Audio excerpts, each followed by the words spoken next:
On the corner of North 5th Street in Kansas City, Kansas, is a sprawling 3-story house with a covered front porch and an honest-to-God picket fence around the yard. It's called the family house.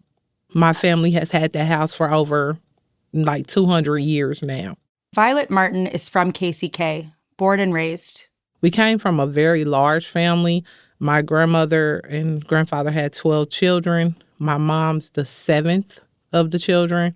So holidays, birthdays, family meetings, those things were very regular for us. Violet and her siblings didn't live in the house on 5th Street, but it was kind of home base for the extended family. The house is so big, it's broken up into even apartments. So my brother lived in the back apartment.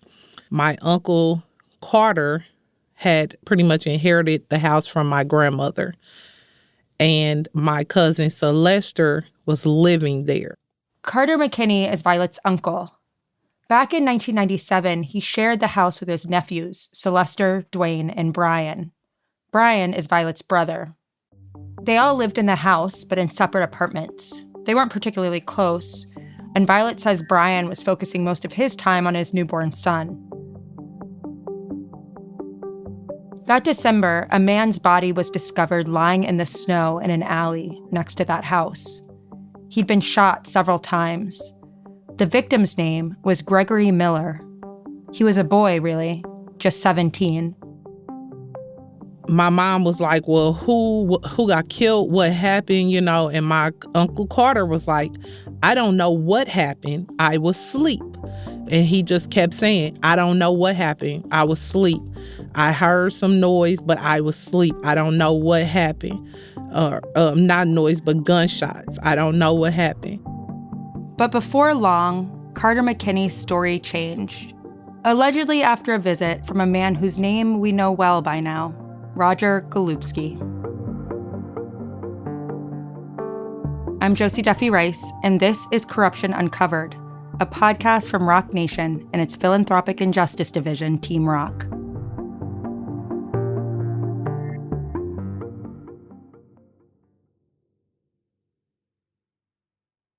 Back in 1997, when Miller was killed, the KCKPD had 4 homicide detectives, and they were pretty busy with another high-profile shooting, so the initial investigations were limited. The only lead the police had was a phone call from Sylvester McKinney's mother, who had reached out to police herself, worried that her sons might be suspects in the case. One day, about 3 weeks after the murder, detectives came to Carter's house, according to court filings. Carter says that the detectives told him that they would charge him for the murder himself if he didn't incriminate his nephews. Carter said that one detective was black and one was white, with a big mustache. At the time, only one KCKPD officer fit that description. Roger Golubski wore a mustache and worked with a black partner, a detective named W.K. Smith. Then, Carter was called into the station, where he says he was again pressured to point the finger at his nephews. Afterwards, Carter told his sister, Brian and Violet's mother, that he was going to say that Brian was involved in the murder. So Brian then contacted my uncle and said, what are you talking about? Why would you tell these people and lie to these people saying I'm part of this when I'm not fooling with any of you all? And he was like, well, I wasn't out there, so I'm gonna just tell him it was you. Yeah, it was cold. Mm-hmm. And before long, Brian Betts, Sylvester McKinney, and Dwayne McKinney were arrested for the murder of Gregory Miller. Carter says that before the trials, he tried to take back his lie, but he said he was pressured to keep it up by the prosecutor and by members of the KCKPD, including Golubski. Both the prosecutor and Golubski later denied that assertion in court. So why would Roger Golubski allegedly pressure Carter to make these false statements? In other cases, Golubski allegedly framed the sons of women who rejected his advances. Like Lamont McIntyre, who we talked about in the last episode, Golubski allegedly assaulted his mother, Rose, and then framed her son for a double homicide when she tried to escape Golubski's attention. But this case, it's not quite like that one.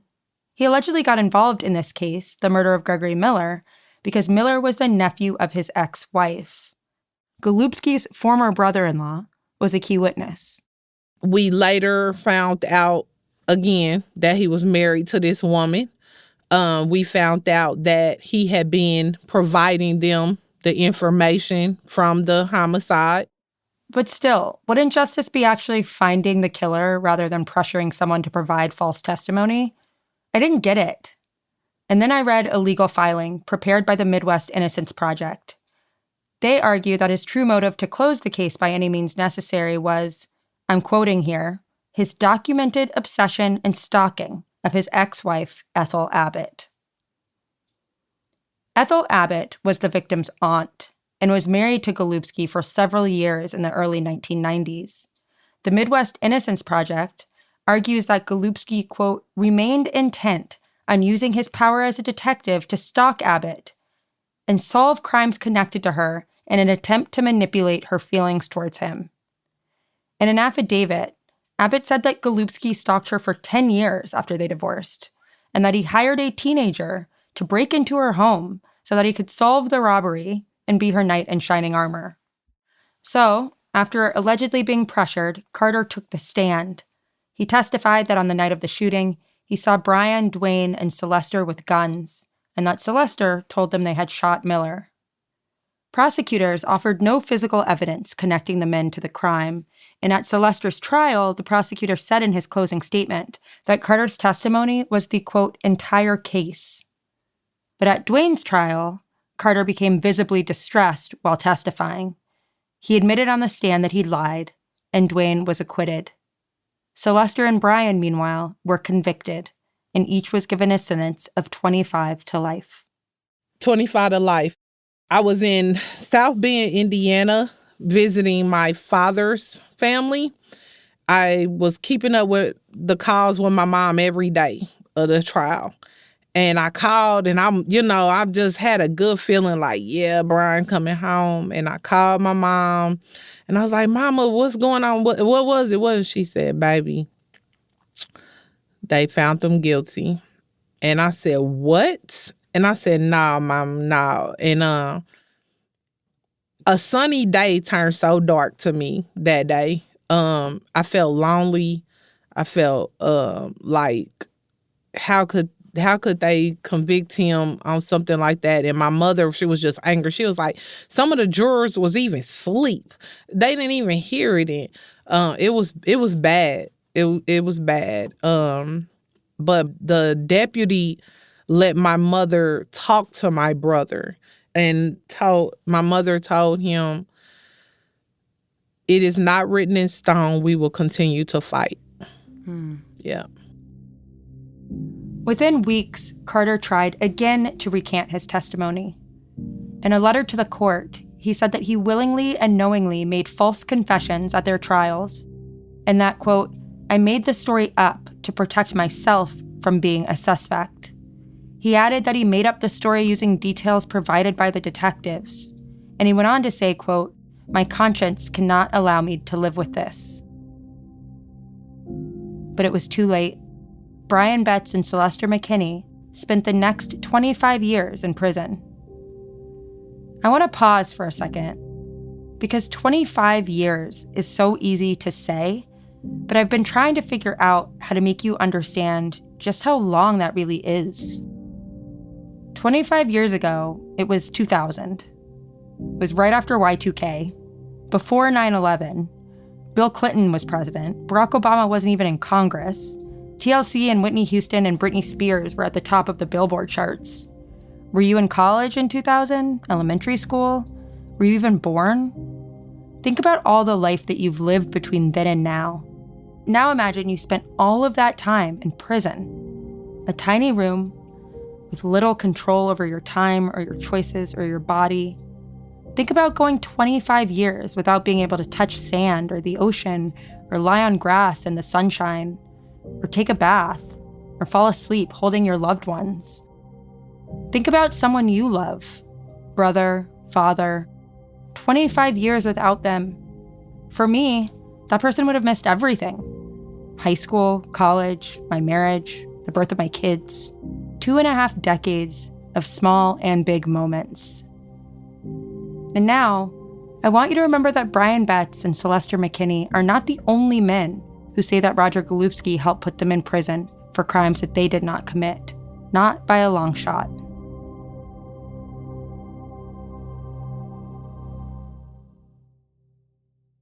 Violet's childhood, and the rest of her life, really, were shaped by her brother's sentence. Man, Josie, I tell everyone this. I had to grow up real quick. Don't get me wrong, my mother allowed me to be a teenager, sports, school, but my mother needed a lot of help, and emotionally, people don't tell you, you don't really see it until you in it or once you start growing up out of it.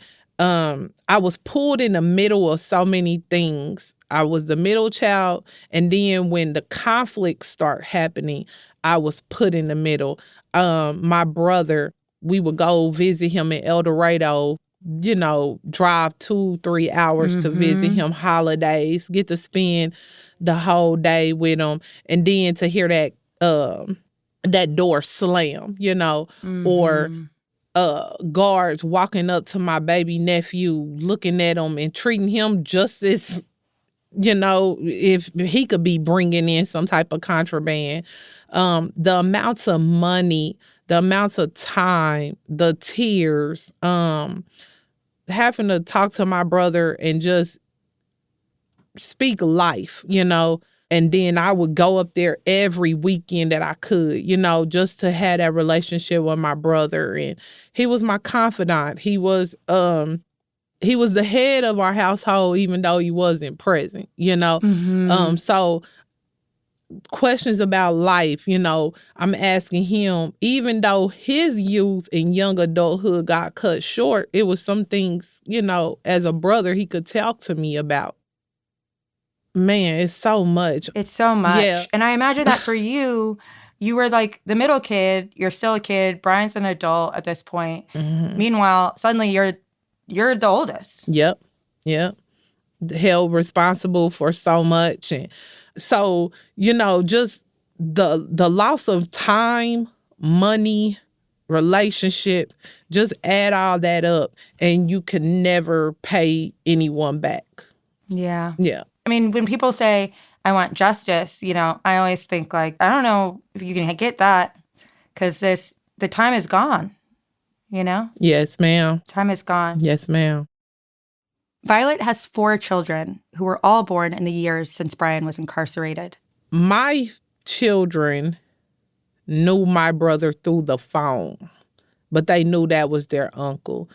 We sent him pictures all the time, letters all the time. Whenever he called, they talked to him, Uncle B, telling them what's going on with them. And my oldest son is the only one who was able to visit my brother.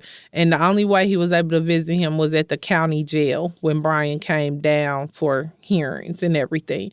Over the decades that the men were in prison, Violet and her family were working to get them new trials.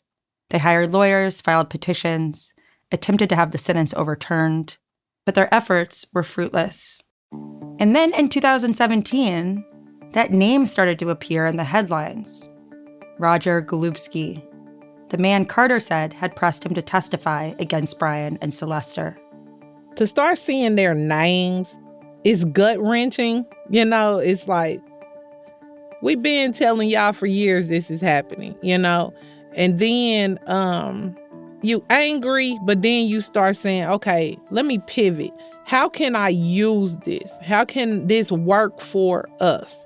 And so that's when we start strategizing. We set up a meeting with MORE2. And from there, we started navigating and networking with MORE2 and other community programs and doing rallies and meetings and Yeah, actually building a community. Yes. Lora McDonald runs MORE2, an interfaith community group working in KCK. One of the things they've worked on in the last few years is addressing the harm caused by Roger Golubski. Lora actually heard about Golubski decades earlier. She was working at a different organization and ran into someone all too familiar with him. I met Rose McIntyre while I worked in Kansas City, Kansas. So this was like 20 years ago. And that's Lamont McIntyre's mother. And, I remember specifically saying to her, why do you volunteer? She volunteered where I worked like up to 40 hours a week. She was there almost as much as I was. And I directed all the programs there. And I said, why do you, spend all your time here, Miss Rose? And she said, my nerves are bad. And my son's incarcerated and he didn't do it, and starts telling me about Lamont. I'll say it as plainly as I can. I didn't do anything back when she told me about it except believe her and listen to her, because like so many people, we think, well, that's not what I do. I was running government cheese programs and like handing out rent assistance and stuff. I wasn't, we gave people free clothes and school supplies. We didn't do things like that. So that wasn't what was on my mind. It was concern for this woman who I saw was a really hard worker and really worried about her son. And there was something about her story that I believed. And I've got to say, having worked in the criminal justice system, a whole lot of women think their baby's innocent who's locked up, they probably committed some kind of crime. But there was something about the strength of her conviction and that story that I believed.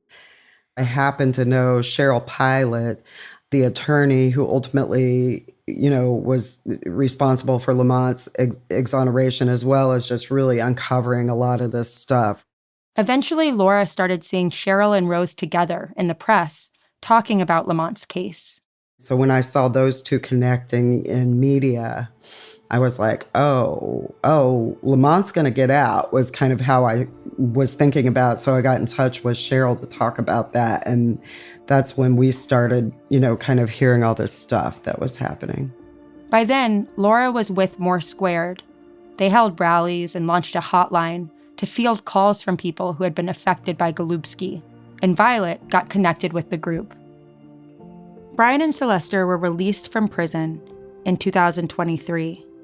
You can hear the joy when they hugged for the first time in years in this video from local news station KCTV5.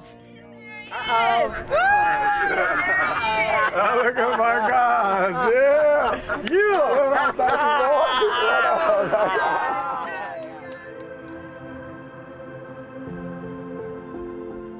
But they're still on parole.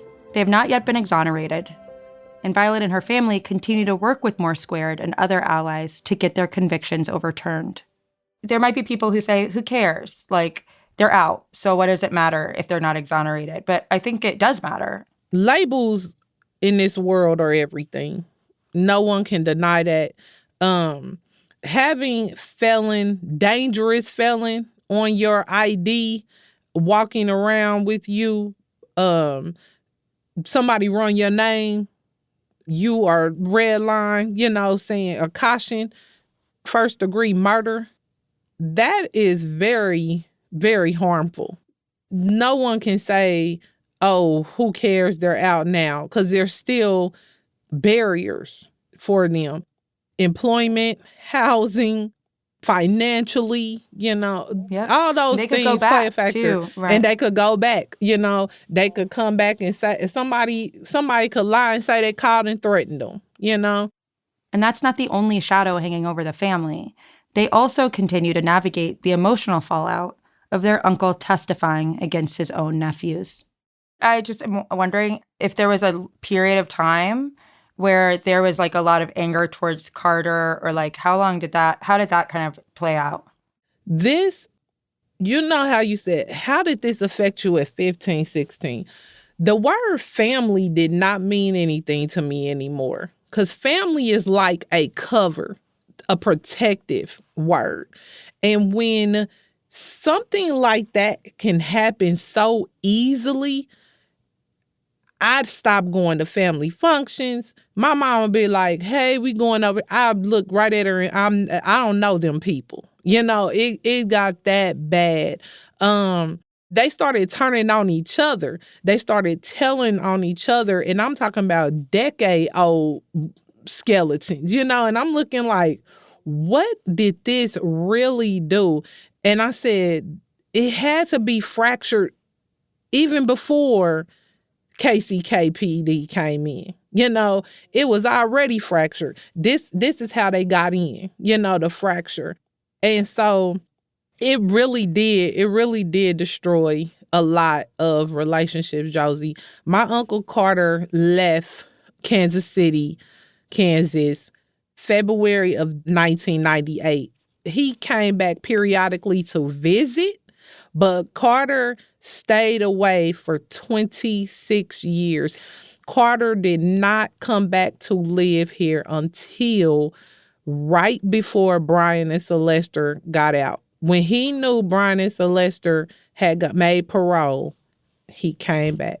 But I can honestly say Carter was not at peace. I can honestly say that. You can see, you know how some people, they age real quick with stress and pressure.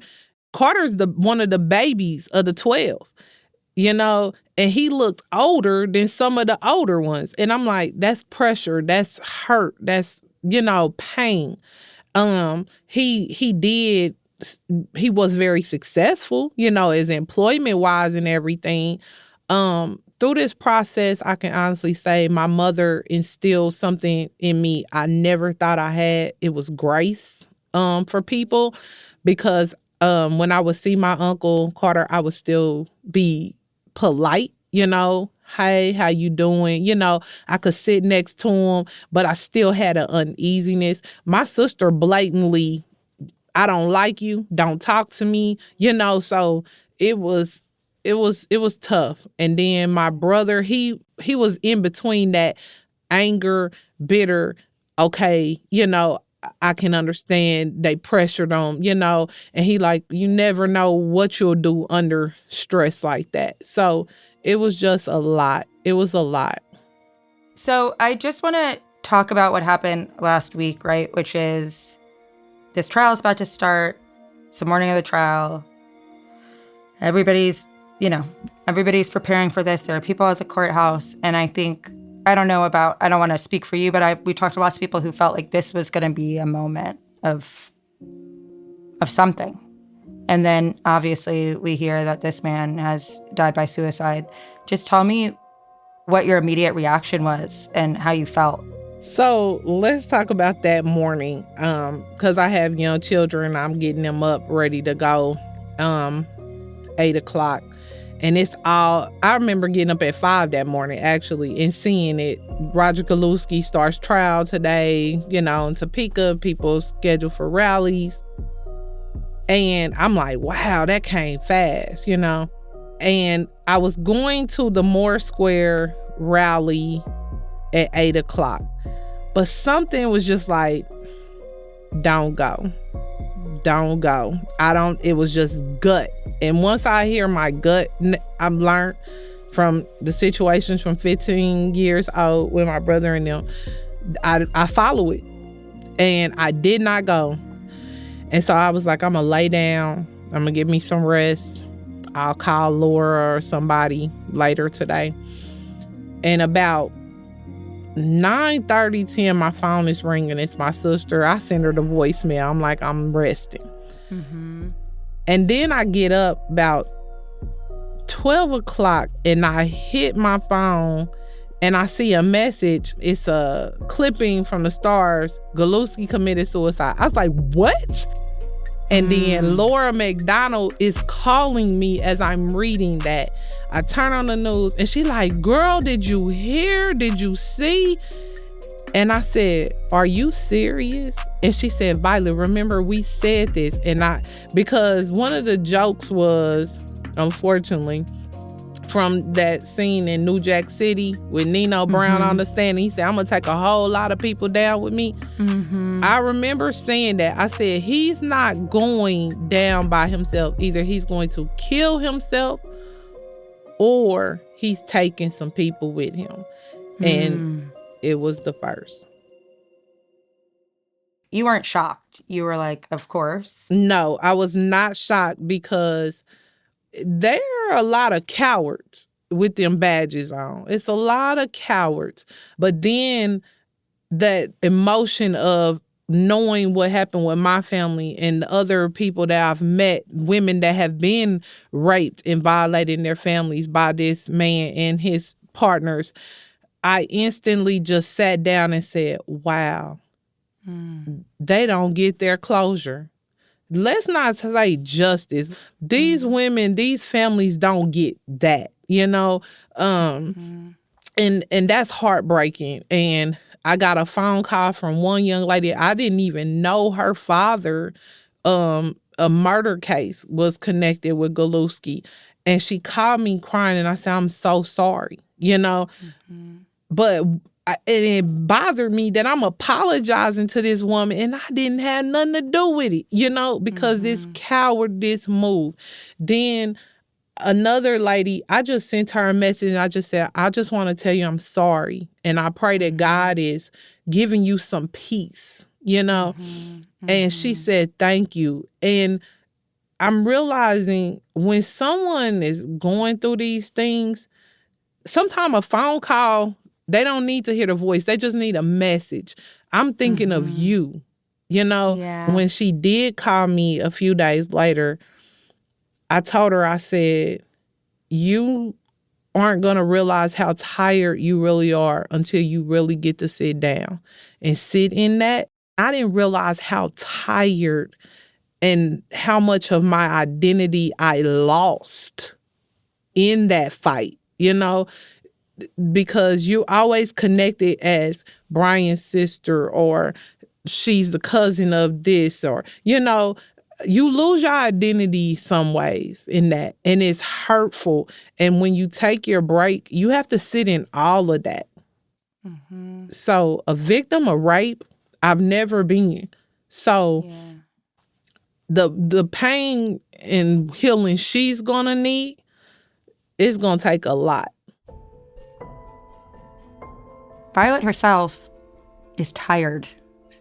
When I first met her and asked her to introduce herself, she described herself as a wife, a mother, someone born and raised in KCK. The things that kind of make us who we are. And in that very short list, she added that she is currently still rebuilding from the things that happened to her family in 1997. 1997 is a long time ago, but the events of that time are still hitting Violet and her family.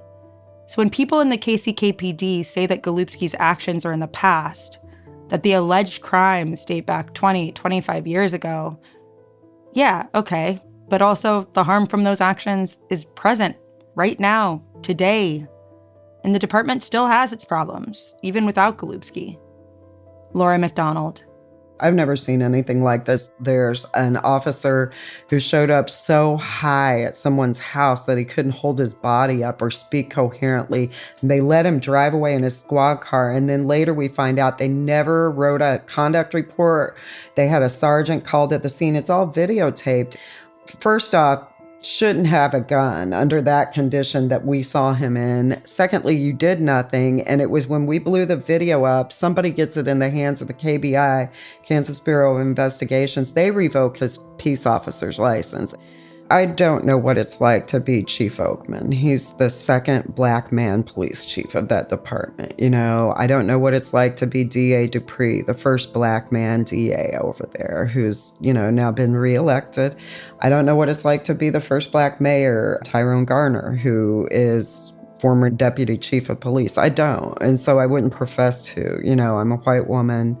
But what I do know is I have trouble sleeping at night when I do things wrong. And when I know that there's vulnerable people who are at my mercy, even when it's just like in this job, I really grapple with what's the right thing to do. And I often talk to those people and see how they can inform my decisions, right?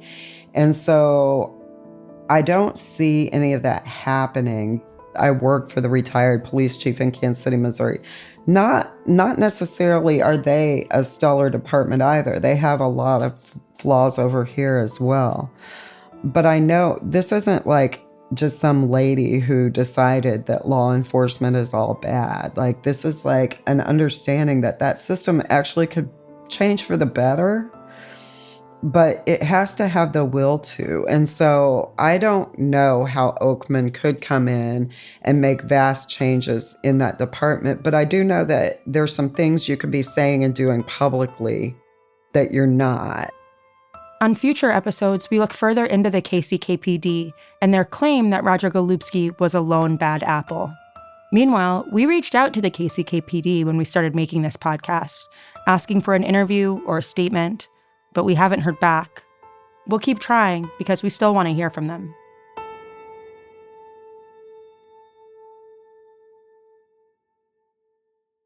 Thank you for listening to the first 3 episodes of Corruption Uncovered. We'll be back with our 4th episode in January. Coming up on this season of Corruption Uncovered. He comes up. My name's Roger Golubski, and I'm the detective working on your son's case. And he's looking at me real, and he says, you ever thought about dating a police officer, a white police officer? And I said, hell no. The longer we go without a full transparent review, the more time there is for evidence not only to be destroyed, but for people to pass away, for people to move away, for things to happen where you can no longer have access to that information. If you care about justice, this is something you should care about. I kept telling my brother, like, I keep having this dream about a police officer killing this woman.